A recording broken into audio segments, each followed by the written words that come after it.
Қазір көресіңдер.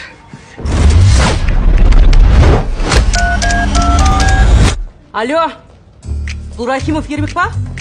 Сіз не кредитіңіз төлемей жүрсіз? Қалай сосын төлейм? Сен үшін мен төлеуім керек па не? Сенде уже просрочка 2 ай.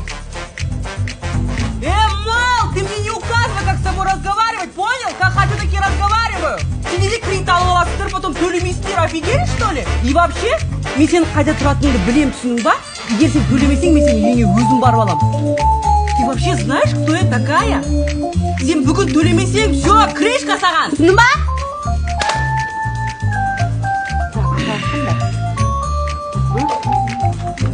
Майра, коллектор осындай болу керек. Бірақ енді қатты кетуге болмайды. 15 000 теңге үшін ана байқұсты өлтіресің ба? Бірақ дұрыс. Барлығымыз Майраға қараймыз. Майрадан сабақ алайық, жақсы ма? Жұмыс істегендер бол. Алло, бұл Ален Ниязбеков па? Сіз кредитті неге төлемей жүрсіз?